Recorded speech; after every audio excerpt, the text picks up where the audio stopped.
Okay, welcome everyone to our CAV seminar today. We have a very special guest, a former alumni of our program, or I guess an alumni of our program, former student in the program.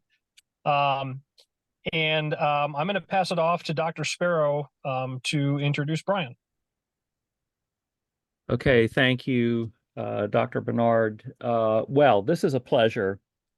When I was a little younger, when we were all a little younger, Brian F. Gray Katz was a graduate student at the graduate program in acoustics. His PhD advisor was a gentleman named Jiri Tishi, who was the program director at that time. And I met Brian when he was the lab TA for the graduate program in acoustics. And he worked on a number of different roles and did a wonderful PhD dissertation in head-related transfer functions.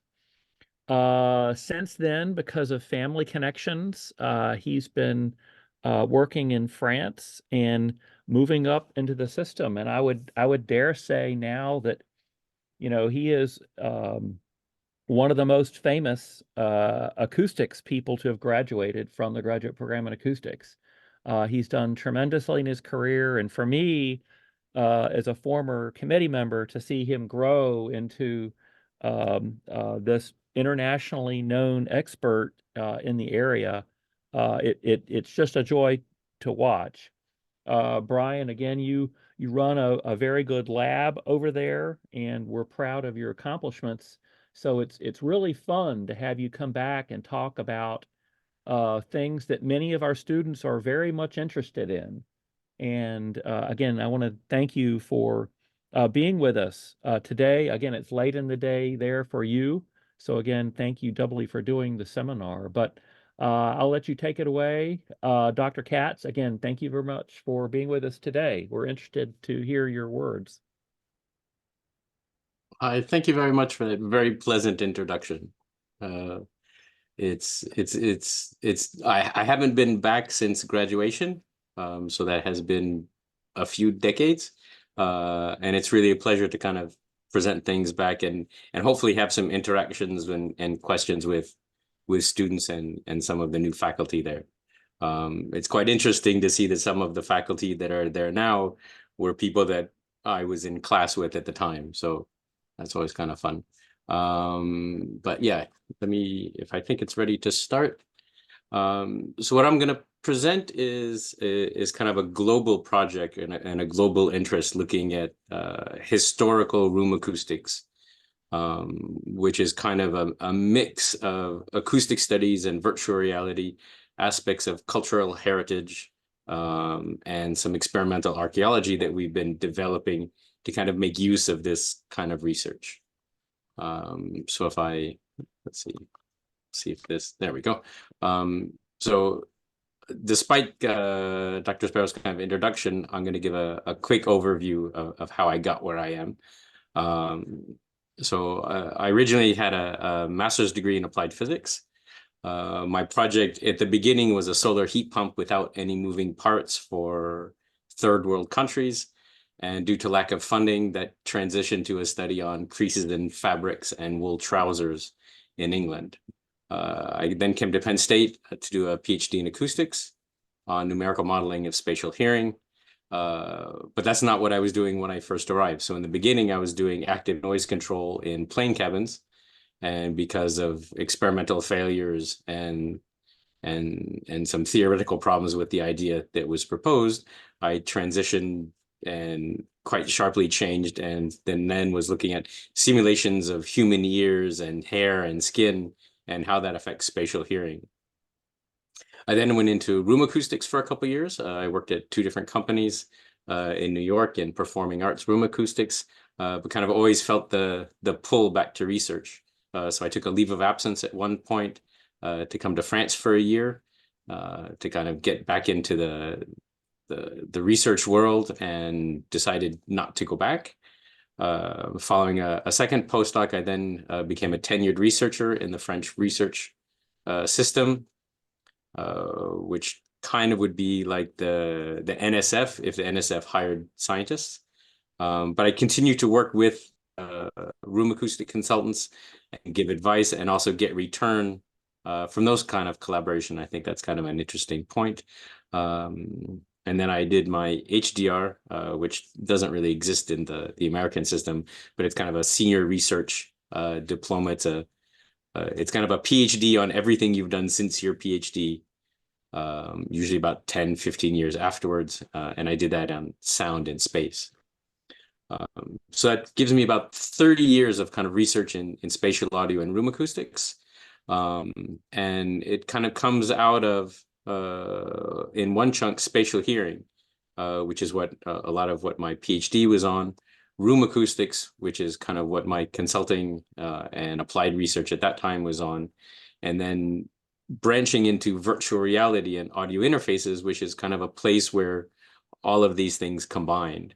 And that's kind of led me into a lot of new directions on kind of interactive virtual reality, spatial auditory navigation systems for the blind, and the most recent is these historical architectural simulations. And then through collaborations and all the projects, I kind of touch on a lot of fields. I'm not at all a specialist in those kind of surrounding areas, but do have a lot of collaborations and have been branching out in a lot of those. So it kind of gives you an idea of what the scope of what I've been doing and the ways that you can take acoustics into kind of unexpected directions through these collaborations. So the basic idea of what I'm talking about here is so fundamentally room acoustics is already kind of an interdisciplinary subject. So we have the physical aspects of acoustics, but then we also have the psychoacoustics, because room acoustics isn't very interesting unless there's someone to hear it, which then brings us into kind of music and also architecture, with the acoustics being the result of architectural choices and only perceived through music creation in performing art spaces, for example. If we then bring the aspect of heritage or patrimonial work, then we can bring in even more disciplines. So we have history, art history, musicology, archaeology, sociology, and others. So it really opens up the kind of the scope of what's interesting. And one example that we've been using is a field more in music and musicology, which is historically informed performance.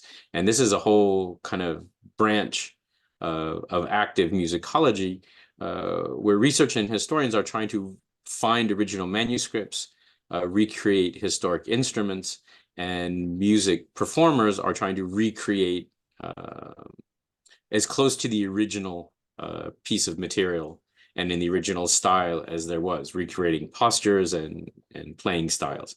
But up until this moment, there's been little attention given to the actual acoustic conditions of the performance. So you may be doing a lot of work to find some Baroque music instruments, to create the posture, to think about the notations of the time, but then it's played in a 1960s chamber music hall or in, maybe a lecture theater.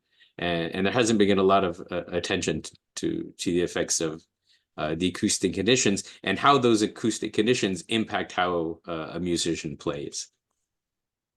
So I'm going to give a quick overview of just some basic room acoustics aspects, just for some people who aren't aware, who either haven't gotten to the room acoustics class or have chosen not to take it, but still decided to come and see my presentation. So basically the sound of an architecture or the room acoustics is kind of the audible character of a building. And it's an intangible aspect to the tangible building, which is determined by all the construction details. And the room acoustics, it extends, it amplifies or reduces and distorts any sound that's produced in that space. And as lighting is in visual perception, you need a sound source to be able to perceive the acoustics of a space. And the last bit is probably not that important for people coming out of acoustics, but I give talks a lot to people in computer graphics and other things.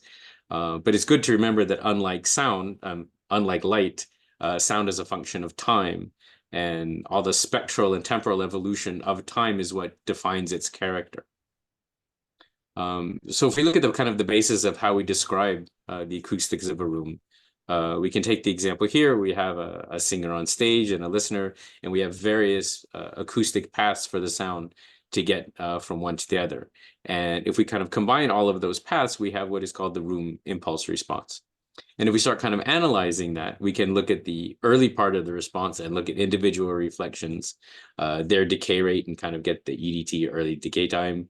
We can look at the late part of that response when everything becomes more diffuse, and then we can get the reverberation time out of that. And then there's also kind of parameters that are looking at the balance between early and late. And so C80 is one example that's used a lot in musical clarity. But if we kind of just focus for a second on reverberation time, I just kind of want to give an example of what it is. So it's kind of characterized or defined as the time it takes for a sound to decay by 60 dB. But it's important when we think about a space, and there's always quite common to talk of what is the best reverberation time, for example. And I want to just give two examples of a sound stimuli with kind of a progressively extending reverberation time. So what you'll hear is a sound extract with 0, 1, 3, and then 6 seconds of reverberation time. Le palais de Gormaz, comte et gobernador, est en deuil. Pour jamais d'or couché sous la pierre, l'hidalgo dont le sang a rougi la rapière de Rodrigue appelé le Cid Campéador.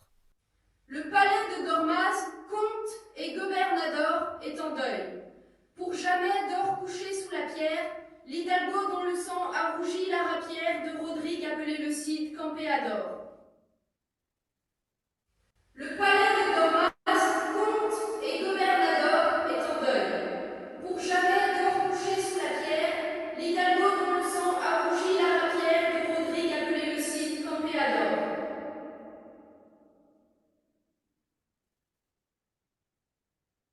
Le palais de Gormaz, comte et gobernador, est en deuil. Pour jamais d'or couché sous la pierre, l'hidalgo dont le sang a rougi la rapière de Rodrigue appelé le Cid Campéador.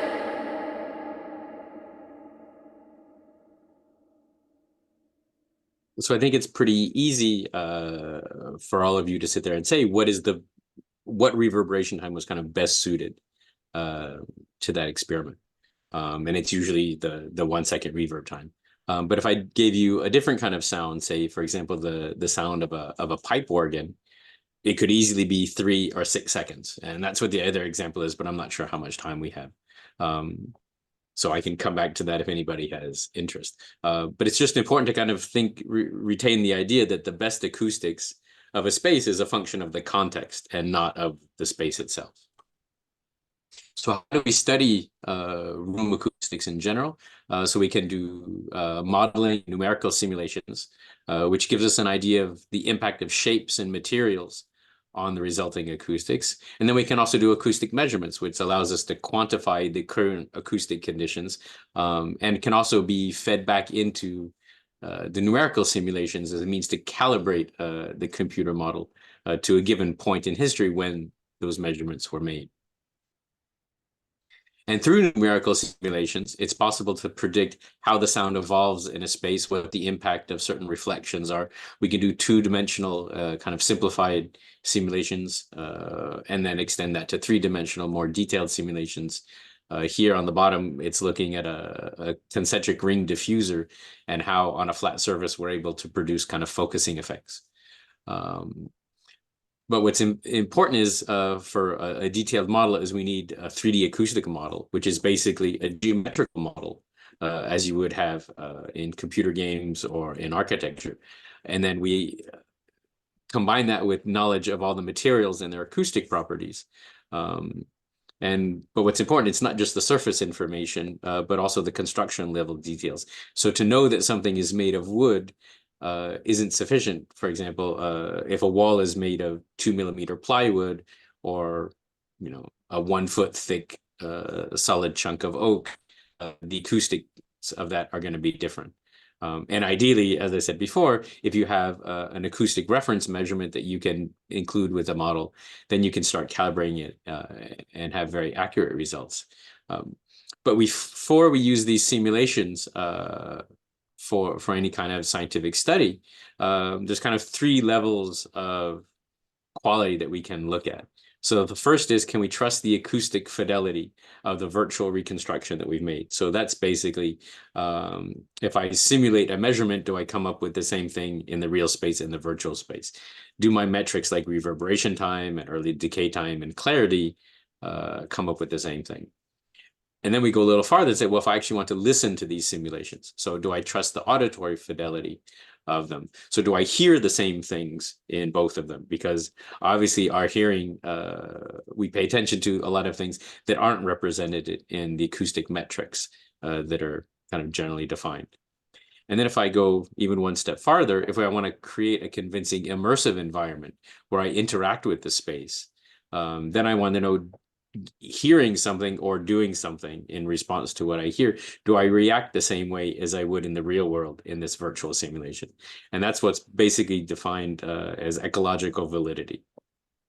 And that's kind of 3 progressions. So here's an example of a concert that was performed in the Notre-Dame Cathedral that we then tried to reproduce.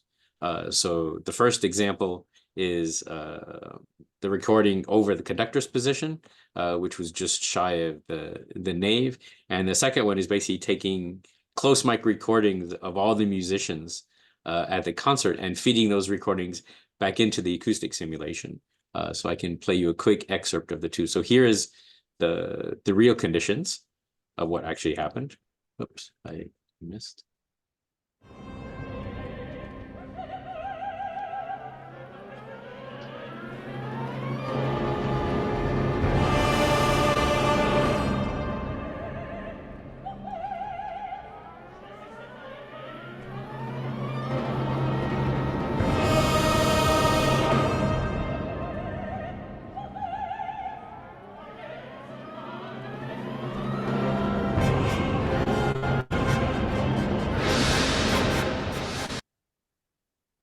Now, if we do just a quick comparison to what the simulated version of the same thing is. I lost my mouse again.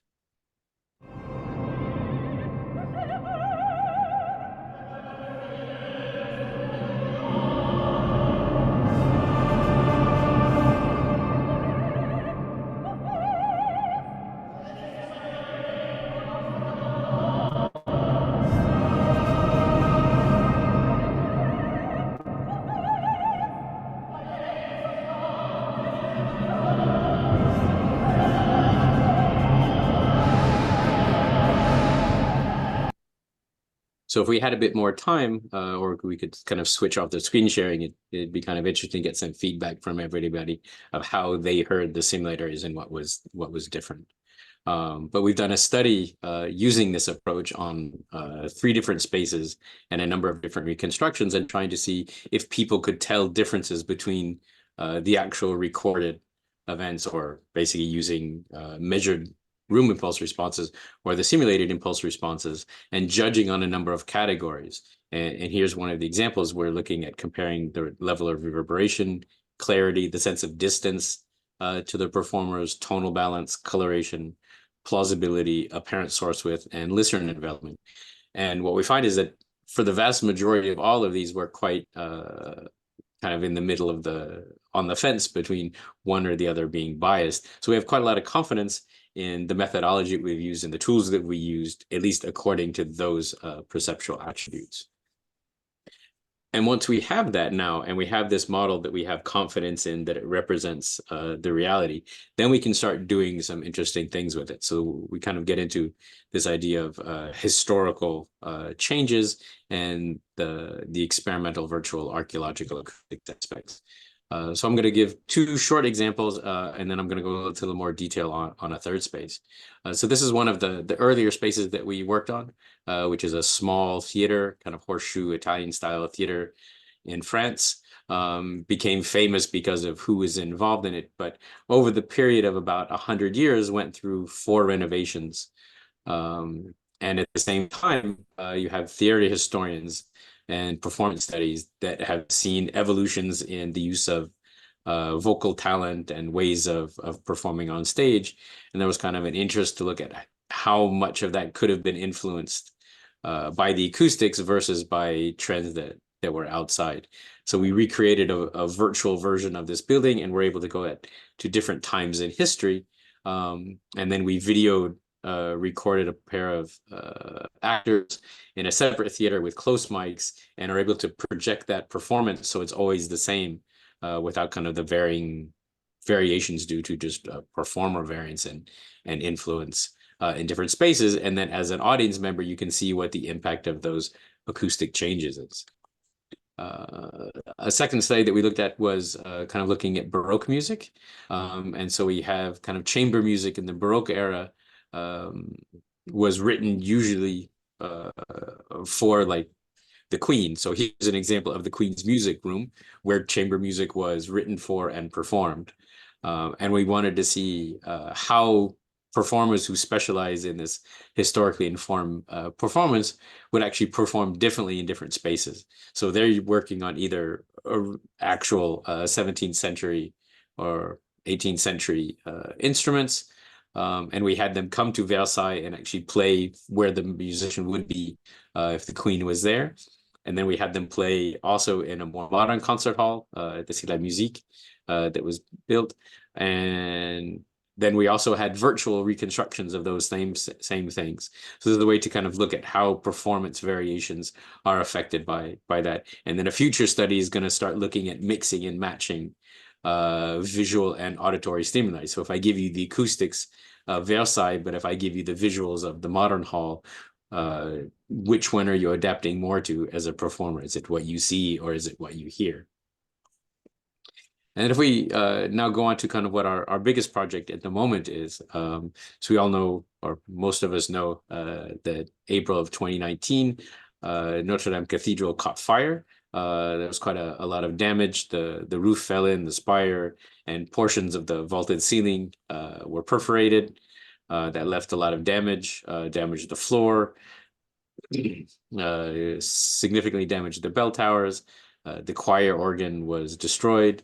And there was a lot of concerns raised early on the beginning about have we lost this kind of acoustical monument and the acoustical heritage linked to this. And it's also was brought up in a number of other fires over the past couple of decades at famous historic events, places. So in this context, there was a number of scientists that basically got together and with the help of the Minister of Science and Culture, created what's called the Chantier Scientifique, which was basically an advisory committee that was put in place to help the restoration team if they had any questions from acoustics to stone to fire to metallurgy all across France. And at the same time, we put forth a number of project proposals, both to the European Union and within France, to kind of study acoustic heritage, and in specific Notre-Dame. And these are the two projects that I was able to get funded. One with some Italian and British colleagues, all working on similar ideas in different spaces and just looking at how we can study and preserve acoustic heritage digitally. And then a bigger project in France, looking in Notre-Dame and really bringing in this interdisciplinary aspect, including musicologists and sociologists, to look at how the acoustic history of Notre-Dame has evolved. So one of the things that let us do this was that by chance, 4 years before, we'd been on another project looking at how to digitally simulate kind of spatial 3D experiences over headphones. And we had the opportunity to work with the National Conservatory, who were recording a concert in the middle of Notre-Dame for its 850-year anniversary. And we thought it would be quite interesting to be able to try and recreate that and put it online in a way that people could really experience what it sounded like to be an audience member, and also to understand better how the acoustics varies as a function of where you're seated. So basically in a cathedral performance like this, if you're in the first row or the 10th row or the 50th row or the 100th row, the acoustic experience is going to be quite different. And so we wanted to kind of share that with people. So this is basically the architecture of what we did. So we have dry recordings of all the musicians who were distributed all over the cathedral. There was about 45 audio tracks to record all of that. And then on the right side, what we have is our acoustic model that was calibrated at the time. And then we defined a trajectory for the listener. That's in yellow. To basically kind of create this magic carpet event where you are flying around on that path during the concert. We had some students who worked on creating a graphical rendering of the cathedral. So we have that at the bottom on the left. And then these are all kind of combined in basically what is a game engine. So software made for video games, in which you're able to basically fly around and have this experience. And that's available on YouTube as a 360 video. So you can look around it with a smartphone or on a computer screen and have that experience. And here's a quick extract of that. Oops, I lost my mouse again.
I think this is one of the cases where people that are remotely following this actually get a better experience because the audio is rendered in 3D binaural for headphones, and it's not as well suited for kind of speakers in the picture room. Oops, doing it again. So to do this, right, so we had a model and we had our measurements, and we were able to calibrate this model back in 2015, which kind of gave us a big effort to be ready to kind of help out the reconstruction and to put forward these research projects. So it's kind of, you never know how important something is on your shelf until you need it.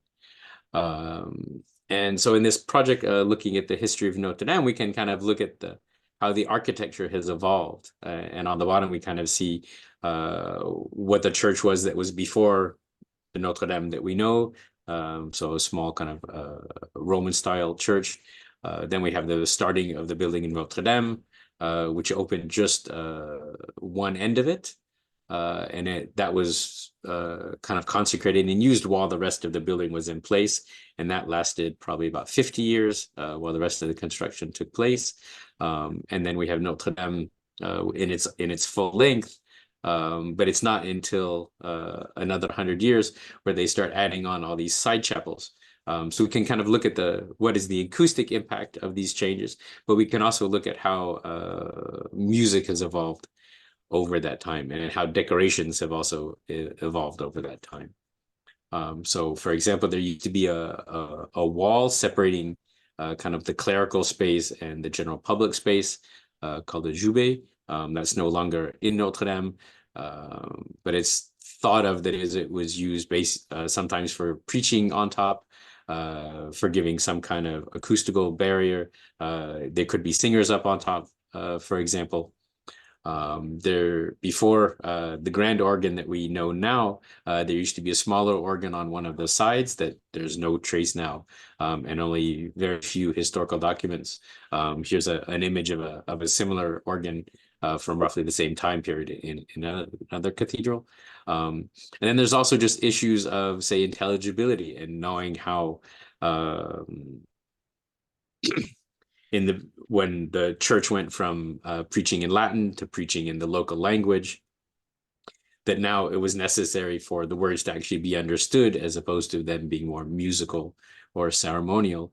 And how did that change the configuration of the church? How did that force the clergy to actually move where they preached? And so through the simulations, we can look at kind of intelligibility variations as a function of a number of things like that. And one of the big parts that we've really been looking at is this kind of musicological aspect. And we know that in the first 2 centuries of its existence, we have these parallel changes happening in composition and music style, going from kind of Gregorian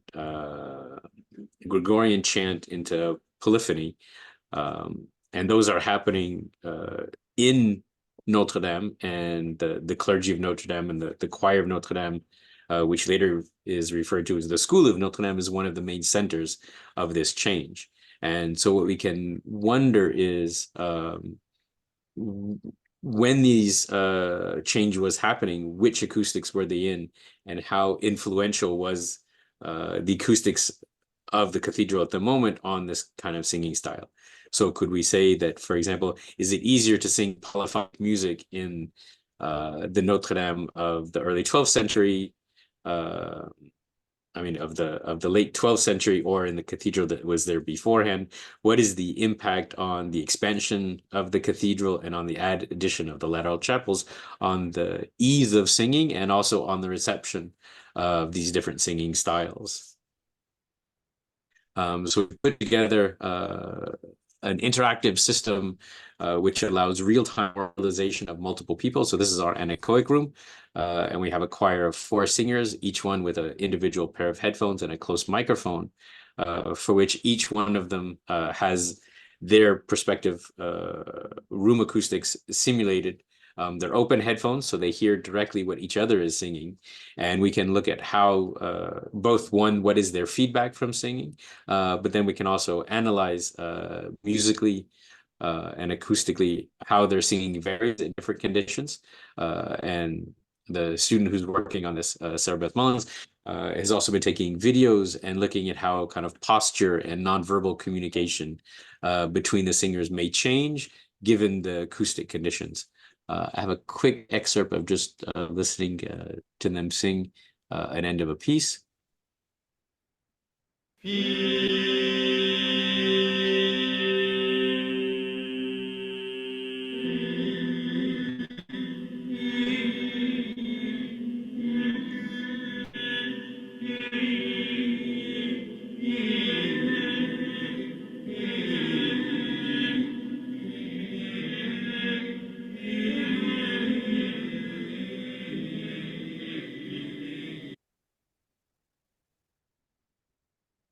Oh, sorry. I just saw a message, but we'll just keep going. So one of the kind of technical topics and the critical part of this is again this kind of ecological validity, is to get all of the calibration and all the settings and the experience the same, so that it doesn't sound like they're amplified, so it doesn't sound like they're actually using microphones and speakers, because in that kind of condition they start singing quite differently. So there's a lot of work in calibrating the system and making it as natural as possible. And let's see, there we go. So this is just kind of an example of some other things that have come out of this research. So here we see the choir singers in the anechoic room, which also gives us source material for a lot of other kind of projects that we may want to do. We also had a children's choir come in and do singing as well. So that gives us some really kind of interesting content that we can look at. For example, to look at what is the impact of where the choir singers were on the jube or down low, or what their kind of configuration was singing. And even to help this along, we've developed a plugin to kind of facilitate rapidly doing 3D convolutions and oralizations with moving sound sources and moving receivers. And there's also another partner that's been kind of trying to recreate what did the human sounds of the environment sound like in the day. So trying to recreate what was the construction site noise at the building of Notre-Dame, and going to artisans today that still use the same techniques and trying to record them in those conditions. And then we can actually try and reconstruct a soundscape virtual environment of what it sounded like at the construction site, both at the founding of Notre-Dame, and then we can compare that to if you did a same construction of what's happening now in the reconstruction site.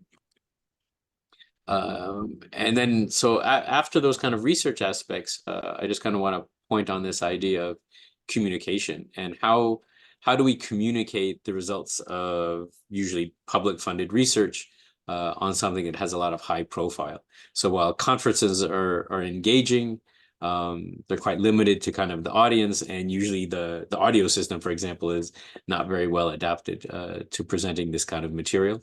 We have journal publications, which of course we should all be striving for career-wise, and those are quite good for scientific events, but that's not really sharing with the community at large. And so kind of following our YouTube 360 magic carpet ride, we wanted to explore something a bit more in that, but with a more professional touch. So the first thing we thought of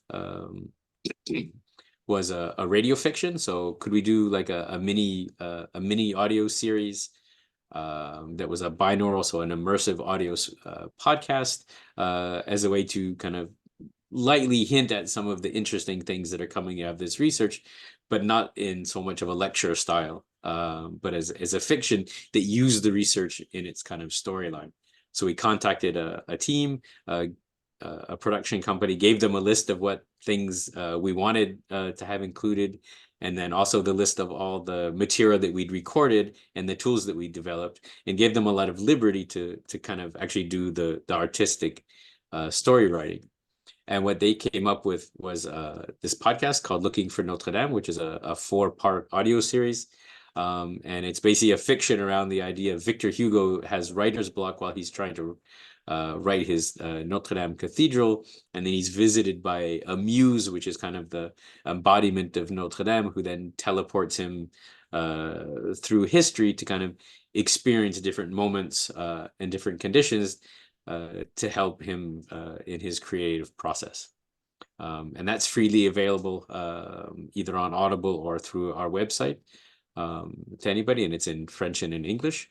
I won't play an extract because I think I've been a bad judge of time at the moment. Audible presents. But anybody can do that. And after that, we kind of said, well, that was quite, it was engaging, but I wasn't as satisfied with how much acoustic information was actually communicated. So we decided to go more on a museographic direction. And the idea is to make an audio guide, where since Notre-Dame is still closed, you can only go around the outside, but so to make a GPS directed audio guide that gives us a tour of the acoustics and other parts of the history of Notre-Dame. So it's about 50-50 between the two, but in the style of explaining a lot of complicated material coming out of the research to the general public. And we kind of had the same idea of giving a list of key points, and gave the production team a fair amount of liberty. And this is, they came up with was the Notre-Dame Whispers audio guide, which should be freely available on Android and iOS. I think there's an early version that's already available actually now that you can download, but the full version should be out in mid-end of April in English, French, and Spanish. And there's a mix of kind of storytelling by an embodied version of Notre-Dame, who is basically an older woman who's gone through a kind of traumatic experience and is trying to recover her lost memories. And by walking around and visiting different parts, you kind of help her reconstruct her memory of the cathedral through the centuries. And it's also intermixed with interviews, short interviews with a number of the researchers involved in the project, and giving kind of a behind the scenes discussion of either the research or the production aspect. And if I look quickly at what we have, I'll play just the introduction of that quickly. Hello. I apologize for my current state. I'm aware that I don't look my best covered in scaffolding like a cloak. You see, I'm still in the process of recovery. They call it under restoration. Experts are attending to me diligently. They are observing, studying, and repairing me. Soon I'll open my doors to you again, and the fire that scarred my flesh will be nothing but a distant memory. I've heard that you are in search of beautiful stories. That's perfect. As the old lady that I am, I have plenty to share. 9 centuries of memories offer numerous possibilities. But where to begin? I know. How about taking a little stroll?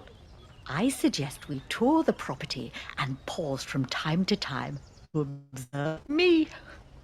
You'll see, these privileged viewpoints have the power to bring forth my memories, my most vibrant memories, the ones that can be heard.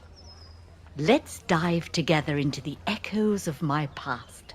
Let's listen to the music of my pipe organs, the songs of the greatest artists, the whispered prayers, the rhythms of my builder's tools, and the ringing of my bells. Oh, I'm already looking forward to it. So, if you'd like, let's start by settling down on the parvis, on the stands, for example.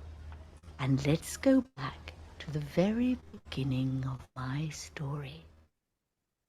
So that's kind of the general idea. And again, all of the audio that you hear that's happening inside the cathedral is using the digital model of the reverberation and the acoustics and varying source positions through different parts in history. And, oops, there we go. And I think that's where I'll end, and hopefully have some discussion and thoughts with all of you. This is a list of everybody. Well, it's not exhaustive, that's for sure. But the number of acousticians who have been involved in the project, and a lot of the other interdisciplinary people that have been involved in the project. And there's a number of websites to get more information. And if you want